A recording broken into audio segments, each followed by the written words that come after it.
வணக்கம். மாலை முரசு செய்திகளை விரிவாக பார்ப்பதற்கு முன் தலைப்புச் செய்திகளை பார்க்கலாம். தமிழகம் முழுவதும் ஆடிப்பெருக்கு விழா கோலாகல கொண்டாட்டம். பல்வேறு பகுதிகளில் காவிரி ஆற்றில் நீராடி பொதுமக்கள் உற்சாகம்.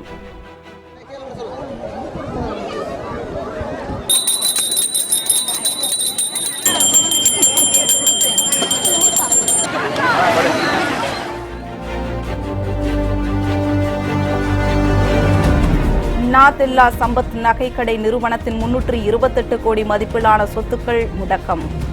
வங்கி மோசடி புகாரில் அமலாக்கத்துறை நடவடிக்கை.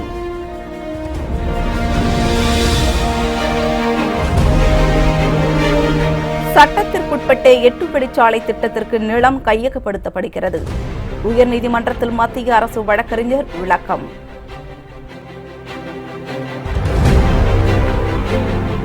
தினகரன் ஆதரவு எம்எல்ஏக்கள் 18 பேர் தகுதி நீக்கம் செய்யப்பட்ட வழக்கு. சென்னை உயர்நீதிமன்றத்தில் இன்று மீண்டும் விசாரணை.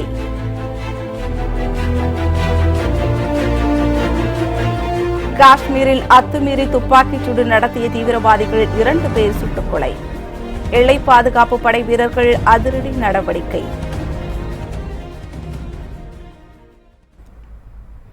இனி விரிவான செய்திகளை பார்க்கலாம். ஆடிப்பெருக்கு விழாவை முன்னிட்டு தமிழகத்தின் பல்வேறு பகுதிகளிலும் பக்தர்கள் காவிரி ஆற்றில் புனித நீராடி வழிபட்டனர். ஆண்டுதோறும் ஆடி மாதம் 18ஆம் தேதியன்று காவிரி பாய்ந்து செல்லும் பகுதிகளில் ஆடிப்பெருக்கு விழா கோலாகலமாக கொண்டாடப்படுவது வழக்கம். கர்நாடகாவில் பெய்த கனமழையால் நீண்ட ஆண்டுகளுக்கு பிறகு காவிரி ஆற்றில் வெள்ளம் கரை புரண்டு ஓடுகிறது. இதனால் உற்சாகம் அடைந்துள்ள மக்கள் தமிழகத்தின் பல்வேறு இடங்களில் பாய்ந்தோடும் காவிரி ஆற்றில் புனித நீராடி வழிபட்டு வருகின்றனர். அதன் ஒரு பகுதியாக நாகை மாவட்டம் மயிலாடுதுறை பரமத்திவேலூர் காவிரி ஆறு ஜேடர்பாளையம் படுகை அணையில் பொதுமக்கள் புனித நீராடி மகிழ்ந்தனர். மேலும் காவிரி நதியை ஆராதிக்கும் விதமாக வளையில் காப்பரிசி கண்ணாடி பழ வகைகளை படையலிட்டு ஏராளமான பெண்கள் காவிரி அம்மனை வழிபட்டனர். இதனிடையே அசம்பாவிதங்களை தடுப்பதற்காக ஏராளமான போலீசார் பாதுகாப்பு பணியில் ஈடுபட்டுள்ளனர். காவிரி தாய்க்கு மரியாதை செலுத்துற மாதிரி நிறைய பழங்கள் அரிசி இதெல்லாம் வச்சு படைச்சோம். அது மட்டும் இல்லாமல் சப்பரத்தட்டின்னு சொல்லுவாங்க, அதையும் எடுத்துகிட்டு வந்து வச்சு இந்த வருஷம் படைச்சிருக்கிறோம். நிறைய தண்ணி போகிறதுனால இந்த வருஷம் ரொம்ப சிறப்பாக இருக்குது.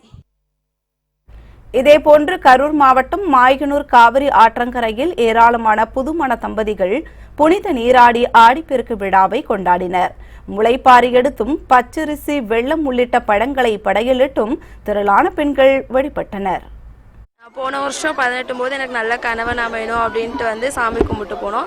எனக்கு நல்ல கணவன் அமைஞ்சனால நான் இங்கே ஆடிப்பெருக்கில் சாமி கும்பிட்டு என்னோட கல்யாண மாலை முளைப்பாரி இதெல்லாம் போட்டு ஆற்றுல விட்டுட்டு காவேரி ஆற்றுல நன்றி சொல்லிட்டு சாமி கும்பிட்டு போகலான்னு வந்தோம். நாங்கள் எப்படி சந்தோஷமாக இருக்கோமோ அதே மாதிரி மற்ற மக்களும் சந்தோஷம் அடையணும்னு நான் சாமி.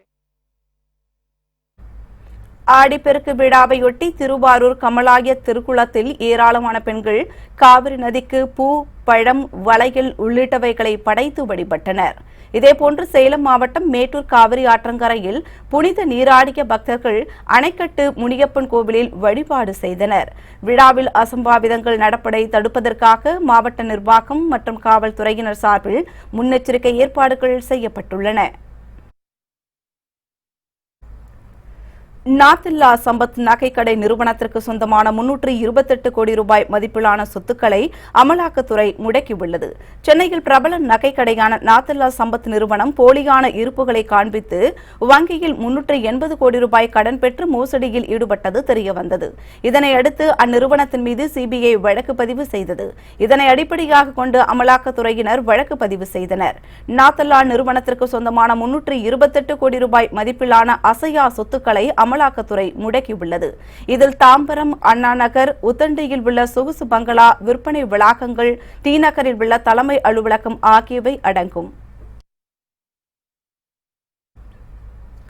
சட்ட திட்டங்களுக்கு உட்பட்டே சேலம் சென்னை 8 வழிச்சாலை திட்டத்துக்கான நிலம் கையகப்படுத்தப்படுவதாக உயர்நீதிமன்றத்தில் மத்திய அரசு தெரிவித்துள்ளது. மத்திய அரசின் திட்டமான சேலம் சென்னை 8 வழிச்சாலை 10,000 கோடி ரூபாய் செலவில் அமைக்கப்படவுள்ளது. இதற்காக சேலம், தருமபுரி உள்ளிட்ட மாவட்டங்களில் நில அளவீடு செய்யப்பட்டு நிலம் கையகப்படுத்தப்பட்டு வருகின்றன. இத்திட்டத்திற்கு எதிர்ப்பு தெரிவித்து தாக்கல் செய்யப்பட்ட வழக்குகள் சென்னை உயர்நீதிமன்றத்தில் விசாரணைக்கு வந்தன. இதில் மத்திய அரசு தரப்பில் ஆஜரான வழக்கறிஞர் விஜய் நாராயணன் சுற்றுச்சூழல் துறையின் அனுமதி பெற்றே 8 வழிச்சாலை அமைக்க திட்டமிடப்பட்டுள்ளது என்றார். மக்களுக்கு அவசியமான திட்டம் என்பதாலே இதனை அரசு செயல்படுத்துவதாக கூறிய அவர் சட்டப்படியே நிலம் கையகப்படுத்தப்படுவதாக விளக்கம் அளித்தார். இந்த திட்டத்தை எதிர்ப்பு யூகத்தின் அடிப்படையில் தொடரப்பட்டுள்ள வழக்குகளை தள்ளுபடி செய்ய வேண்டும் என அவர் கேட்டுக் கொண்டார். 18 எம்எல்ஏக்கள் தகுதி நீக்க வழக்கு சென்னை உயர்நீதிமன்றத்தில் இன்று மீண்டும் விசாரணைக்கு வருகிறது. எம்எல்ஏக்கள் தகுதி நீக்கம் செய்யப்பட்ட வழக்கு விசாரணை சென்னை உயர்நீதிமன்றத்தில் 3வது நீதிபதி சத்யநாராயணன் முன்னிலையில் கடந்த மாதம் 23ஆம் தேதி தொடங்கி 25ஆம் தேதி வரை நடைபெற்றது. முதலமைச்சருக்கு எதிராக ஆளுநரிடம் மனு அளித்தபோது அதிமுகவின் பெயர் சின்னம் முடக்கப்பட்டிருந்ததால் சபாநாயகரின் நடவடிக்கை செல்லாது என தினகரன் தரப்பில் வாதிடப்பட்டது. சபாநாயகர் தரப்பில் முன்வைக்கப்பட்ட வாதத்தில் முதலமைச்சர் எதிர்ப்பது அரசை எதிர்ப்பது போன்றதுதான் என்றும் ஆளுநரை சந்தித்தது ஆட்சியை கலைக்கும் முயற்சிதான் எனவும் குற்றம் சாட்டப்பட்டது. இதனை அடுத்து ஒத்திவைக்கப்பட்ட வழக்கு விசாரணை 3வது நீதிபதி முன்னிலையில் இன்று மீண்டும் நடைபெறுகிறது. இன்று தொடங்கும் விசாரணை வரும் 6 மற்றும் 7ஆம் தேதிகளும் நடைபெறுகிறது. இதனையடுத்து 18 எம்எல்ஏக்கள் தகுதி நீக்க வழக்கில் தீர்ப்பு வழங்கப்படும் என எதிர்பார்க்கப்படுகிறது. காஷ்மீரில் அத்துமீறி துப்பாக்கிச்சூடு நடத்திய தீவிரவாதிகள் 2 பேரை பாதுகாப்பு படையினர் சுட்டு வீழ்த்தினர்.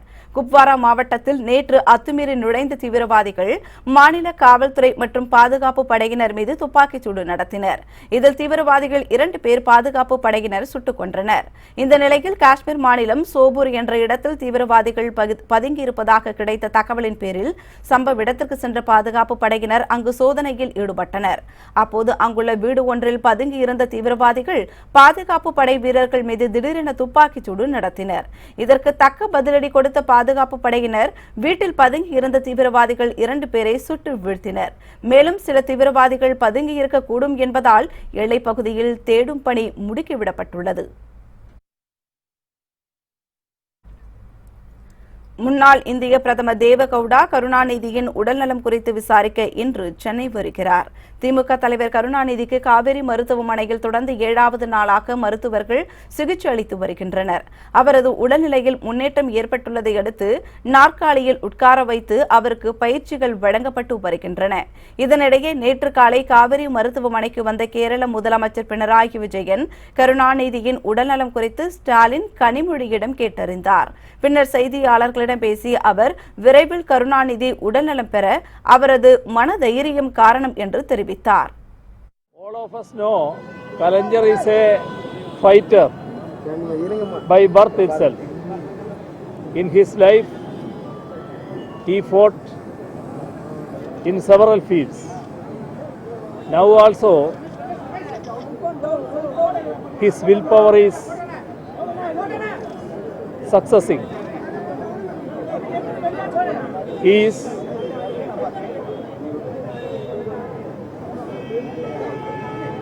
get improved. His condition is very much improved. Stalin and Kanimozhi and other family members and leaders of the DMK discussed with us. They all informed us that his condition is fastly improving. I wish speedy recovery for Kalaignar. இதேபோல் தமிழக Congress committee தலைவர் திருநாவுக்கரசரும் கார்த்தி சிதம்பரமும் காவிரி மருத்துவமனைக்கு சென்று கருணாநிதி உடல்நலம் குறித்து விசாரித்தனர்.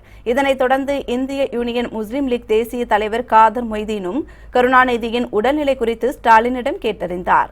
நடிகர் சிவகார்த்திகேயன், நகைச்சுவை நடிகர்கள் போண்டாமணி, முத்துக்காளை, கிங்காங் ஆகியோரும் காவிரி மருத்துவமனைக்கு வந்து கருணாநிதியின் உடல்நலம் குறித்து விசாரித்தனர். இந்த நிலையில் முன்னாள் இந்திய பிரதமர் தேவகவுடா கருணாநிதியின் உடல்நலம் குறித்து விசாரிக்க இன்று சென்னை வருகிறார். பெங்களூருவில் இருந்து விமானம் மூலம் சென்னை வரும் அவர் மாலை 4 மணியளவில் கருணாநிதியை சந்திக்க திட்டமிட்டுள்ளார். திமுக தலைவர் கருணாநிதியின் உடல்நலம் குறித்து இலங்கை பிரதமர் ரணில் விக்ரமசிங்கே ஸ்டாலினிடம் தொலைபேசியில் கேட்டறிந்தார். திமுக தலைவர் கருணாநிதியின் உடல்நலக்குறைவு காரணமாக சென்னை ஆழ்வார்பேட்டையில் உள்ள காவிரி மருத்துவமனையில் கடந்த 27ஆம் தேதி சிகிச்சைக்காக அனுமதிக்கப்பட்டார். தொடக்கத்தில் உடல்நிலையில் பின்னடைவு ஏற்பட்ட நிலையில் மருத்துவர்களின் தொடர் சிகிச்சைக்கு பிறகு கருணாநிதியின் உடல்நிலை நன்றாக தேறி வருகிறது என்று மருத்துவர்கள் கூறியுள்ளனர். மருத்துவ சிகிச்சைகளுக்கு அவர் முழு ஒத்துழைப்பு அளித்து வருவதாகவும் மேலும் சில நாட்கள் மருத்துவமனையில் தங்கி அவர் சிகிச்சை பெற வேண்டும் என்றும் மருத்துவமனை நிர்வாகம் தெரிவித்தது. அவரை மருத்துவமனையில் ஏராளமான பிரபலங்கள் நேரில் சென்று உடல்நலம் பற்றி நலம் விசாரித்தனர்.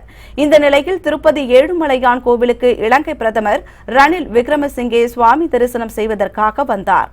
அவர் திமுக செயல் தலைவர் ஸ்டாலினை தொலைபேசியில் தொடர்பு கொண்டு கருணாநிதியின் உடல்நலம் குறித்து கேட்டறிந்தார்.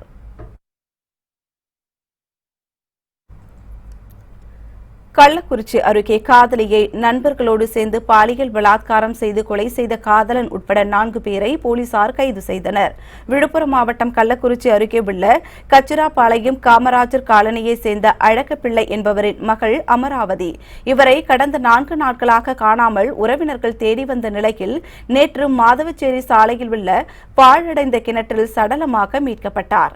இந்த சம்பவம் குறித்து விழுப்புரம் மாவட்ட SP Jayakumar, Kallakurichi DSP Gomathi, inspector Rajinikanth ஆகியோர் தீவிர விசாரணை நடத்தினர். இதில் அதே பகுதியைச் சேர்ந்த குணசேகரன் என்பவர் அமராவதியை காதலித்து வந்துள்ளார்.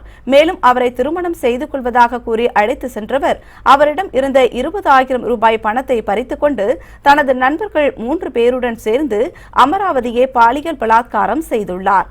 பிறகு அவரை கழுத்தை இறுக்கி கொலை செய்துவிட்டு கிணற்றில் வீழ்ச்சி சென்றுள்ளது தெரியவந்துள்ளது. கச்சிராபாளையம் காமராஜர் நகரில் இருக்கும்.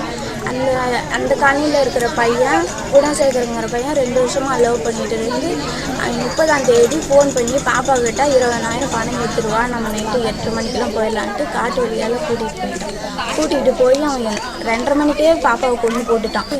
என்ன கேஸ் எடுப்பாங்க, என்ன முடிவுக்கு வரணும் ஒன்றுமே தெரியல. ஆனால் அவனுக்கு தூக்கு தண்டனை தான் கிடைக்கணும். எங்கள் பாப்பாவுக்கு வந்த நிலைமை தான் எல்லாத்துக்கும் ஒரு ஊருக்கே வரும். இவனெல்லாம் விடவே கூடாது. ஊருக்கு வந்தானா ஊர் பிள்ளைங்களே நாசத்தை பண்ணிடுவான்.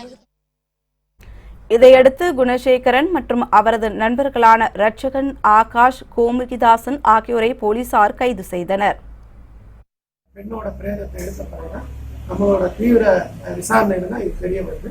மேற்கொண்டு இந்த குணசேகரன் வீட்டை போய் சர்ச் பண்ணும்போது ரத்தம் தேய்ந்த அந்த சட்டையும் இந்த பேண்டையும் வந்து நாங்கள் கைப்பற்றி இருக்கிறோம். இது கற்பழிப்பு கற்பழிப்பு மற்றும் கொலை வழக்காக மாற்றம் செய்யப்பட்டு கண்டிப்பாக கடுமையான தண்டனை குற்றவாளிகளுக்கு வழங்கப்படும். தமிழகம் உட்பட நாடு முழுவதும் 200 புதிய ரயில் வழித்தடங்களை அறிமுகம் செய்ய இருப்பதாக மத்திய ரயில்வே துறை இணையமைச்சர் ராஜன் கோஹன் தெரிவித்துள்ளார்.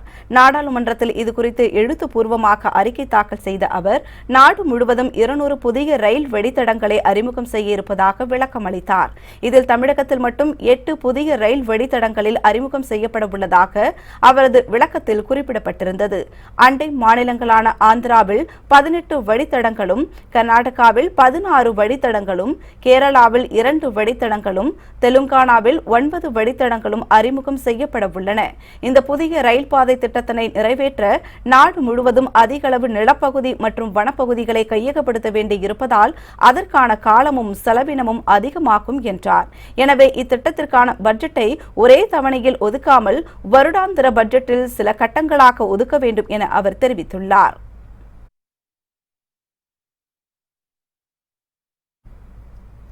இந்தியாவிலேயே மிகச் சிறந்த பல்கலைக்கழகமான அண்ணா பல்கலைக்கழகத்தில் நடைபெற்ற தேர்வில் ஊழல் நடந்திருப்பது அதிர்ச்சியை ஏற்படுத்தியுள்ளதாக அந்த பல்கலைக்கழகத்தின் முன்னாள் துணைவேந்தர் விஸ்வநாதன் கூறியுள்ளார்.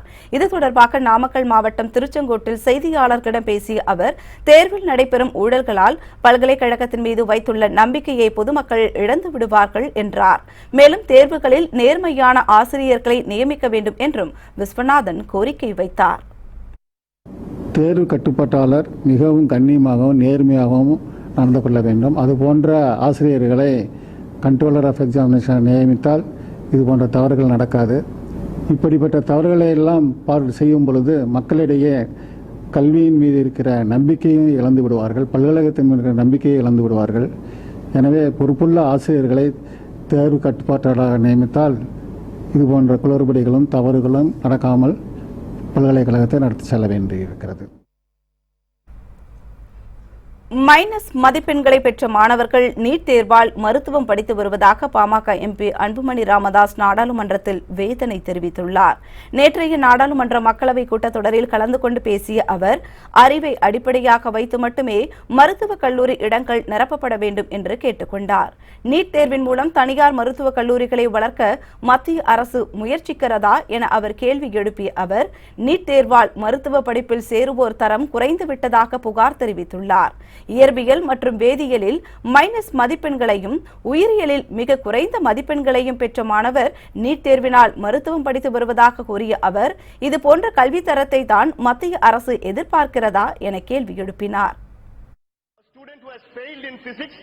That is got -4 marks in physics, who has failed in chemistry, -2 marks in chemistry, and got a few marks in biology, is studying for MBBS. So, is this quality? Is this a quality the government wants, madam? Salem கிழக்கு வட்டார போக்குவரத்து அலுவலகத்தில் விடிய விடிய நடத்தப்பட்ட சோதனையில் 3 லட்சம் ரூபாய் ரொக்கம் மற்றும் ஆவணங்களை லஞ்ச ஒழிப்புத்துறையினர் பறிமுதல் செய்தனர். உடையாப்பட்டியில் உள்ள வட்டார போக்குவரத்து அலுவலகத்தில் ஓட்டுநர் உரிமம் புதுப்பித்தல், வருடாந்திர தகுதிச் சான்றிதழ் உள்ளிட்டவை வழங்குவதற்கு லஞ்சம் வசூலிப்பதாக தொடர்ந்து புகார்கள் வந்தன. இதனையடுத்து கூடுதல் துணை கண்காணிப்பாளர் சந்திரமௌலி தலைமையிலான 15 அதிகாரிகள் கிழக்கு வட்டார போக்குவரத்து அலுவலகத்தில் அதிரடியாக சோதனை நடத்தினர். இரவு முழுவதும் லஞ்ச ஒழிப்புத்துறை அதிகாரிகள் நடத்திய இந்த சோதனையில் 2,93,000 ரூபாய் ரொக்கம் மற்றும் ஆவணங்கள் உள்ளிட்டவை பறிமுதல் செய்யப்பட்டுள்ளது. சோதனையின் போது அலுவலகத்தின் பின் வாயிலாக தப்பி ஓட முயன்ற 2 பேரை கைது செய்து காவல்துறையினர் விசாரணை நடத்தி வருகின்றனர்.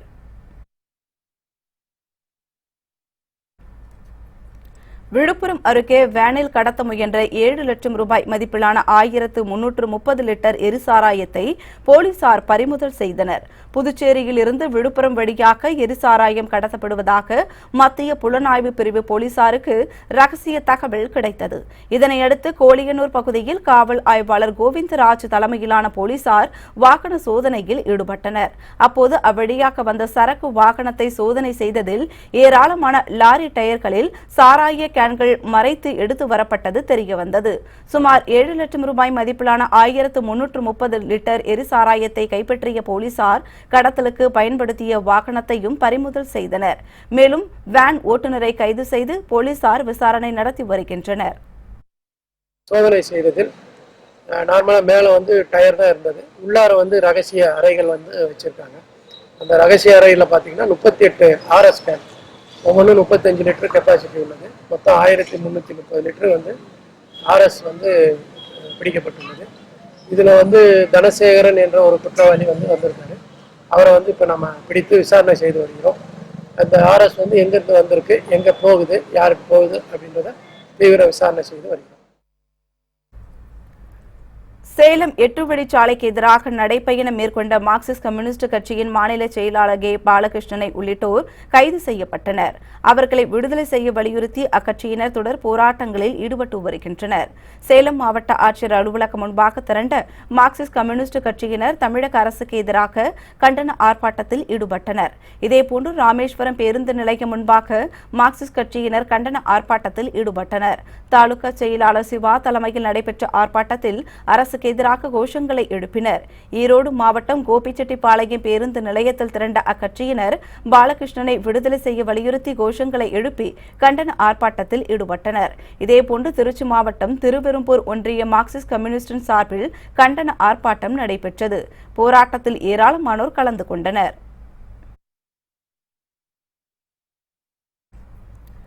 தமிழக அரசின் ஜனநாயக விரோத செயலை கண்டித்தும் சேலம் 8 வழிச்சாலைக்கு எதிராக போராடியவர்களை கைது செய்ததை கண்டித்தும் அனைத்து ஜனநாயக சக்திகளும் ஒன்றிணைந்து போராட வேண்டும் என மார்க்சிஸ்ட் கம்யூனிஸ்ட் கட்சி அழைப்பு விடுத்துள்ளது.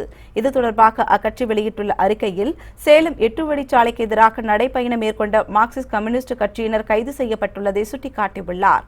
ஆளும் கட்சி சார்பாக சாதனை விளக்க சைக்கிள் பேரணி நடைபெறும் போது மார்க்சிஸ்ட் கம்யூனிஸ்ட் கட்சி சார்பாக நடைபெறும் நடைபயண இயக்கத்திற்கு அனுமதி மறுப்பதும் கைது நடவடிக்கையை மேற்கொள்வதும் ஜனநாயக படுகொலையான செயல் என அக்கட்சி கண்டனம் தெரிவித்துள்ளது.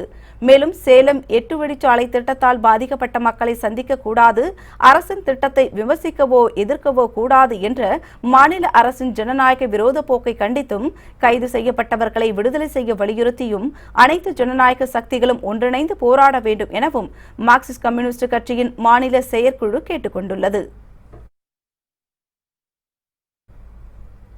வரும் 10ஆம் தேதி கமல்ஹாசனின் விஸ்வரூபம் 2 படம் வெளியாக உள்ள நிலையில் அதற்கு தடை விதிக்க கோரி சென்னை உயர்நீதிமன்றத்தில் வழக்கு தொடரப்பட்டுள்ளது. நடிகர் கமல்ஹாசன் நடித்து இயக்கிய விஸ்வரூபம் 2 திரைப்படம் பல்வேறு சிக்கல்கள் கால தாமதத்திற்கு மத்தியில் வருகின்ற 10ஆம் தேதி வெளியாக உள்ளது. இந்த நிலையில் பிரமிட் சாய்மீரா என்ற தயாரிப்பு நிறுவனம் விஸ்வரூபம் 2 படத்திற்கு தடை விதிக்க கோரி சென்னை உயர்நீதிமன்றத்தில் மனு தாக்கல் செய்துள்ளது. அந்த மனுவில் மர்மயோகி என்ற படத்திற்காக கமல்ஹாசனுக்கு 4 கோடி ரூபாய் ஊதியமாக கொடுக்கப்பட்டதாகவும் அதனை அவர் வட்டியுடன் திருப்பித் தர வேண்டும் எனவும் கூறப்பட்டுள்ளது. அதுவரை விஸ்வரூபம் 2 படத்தை வெளியிட அனுமதிக்க கூடாது எனவும் மனுதாரர் கோரிக்கை விடுத்துள்ளார். இதனால் அறிவிக்கப்பட்ட 10ஆம் தேதி படம் வெளியாவதில் சிக்கல் ஏற்பட்டுள்ளது. காதலித்த பெண்ணை திருமணம் செய்வதற்காக நகைகளை திருடிய திரைப்பட நடிகரை காவல்துறையினர் கைது செய்தனர். காஞ்சிபுரம் மாவட்டம் தாம்பரம் அடுத்த சேலையூர் பவானி நகரை சேர்ந்தவர் ரவி. இவர் விஸ்வரூபம் 2, இசை ஆகிய திரைப்படங்களில் மட்டுமன்றி பல்வேறு தொலைக்காட்சி தொடர்களிலும் நடித்துள்ளார். இந்நிலையில் அதே பகுதியை சேர்ந்த ஒரு இளம்பெண்ணை காதலித்து வந்த ரவி அவரை திருமணம் செய்து கொள்வதற்காக சேலையூர், பீர்க்கன்காரன் ஆகிய பகுதிகளில் உள்ள வீடுகளில் பூட்டை உடைத்து நகைகளை கொள்ளையடித்து வந்துள்ளார். இதுகுறித்த புகாரின் பேரில் விசாரணை செய்த போலீசார் நேற்று ரவியை கைது செய்தனர். அவரிடம் இருந்து 43 சவரன் நகையையும் பறிமுதல் செய்த போலீசார் அவருக்கு துணையாக இருந்த கிருஷ்ண பெருமாள் என்பவரையும் கைது செய்து இருவரையும் புழல் சிறையில் அடைத்தனர். ஜெயங்கொண்டம் அருகே காரில் கடத்தப்பட்ட 200 கிலோ கஞ்சாவை பறிமுதல் செய்த போலீசார் அது தொடர்பாக ஒருவரை கைது செய்தனர். அரியலூர் மாவட்டம் ஜெயங்கொண்டம் அருகே அணைக்கரை பகுதியில் உள்ள சோதனை சாவடியில் போலீசார் வாகன சோதனையில் ஈடுபட்டிருந்தனர். அப்போது சென்னையிலிருந்து மதுரை நோக்கி கும்பகோணம் வழியாக சென்ற காரை மடக்கி சோதனை செய்தனர். அதில் 120 பாக்கெட்டுகளில் 200 கிலோ கஞ்சா இருப்பது கண்டுபிடிக்கப்பட்டது. இதனையடுத்து அவற்றை பறிமுதல் செய்த போலீசார் காரில் இருந்த மதுரை ஒத்தக்கடை பகுதியைச் சேர்ந்த சங்கர் என்பவரை காவல் நிலையம் அழைத்து சென்று விசாரணை நடத்தி வருகின்றனர். மேலும் கார் ஓட்டுநரையும் தேடி வருகின்றனர்.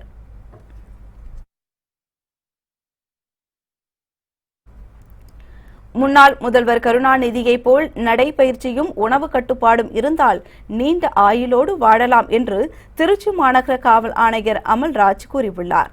திருச்சி மாவட்டம் சமயபுரம் அருகே உள்ள இருங்கலூர் தனியார் மருத்துவக் கல்லூரி சார்பில் காவலர்களுக்கான முதல் உதவி சிகிச்சை மற்றும் முழு உடல் பரிசோதனை துவக்க விழா நடைபெற்றது.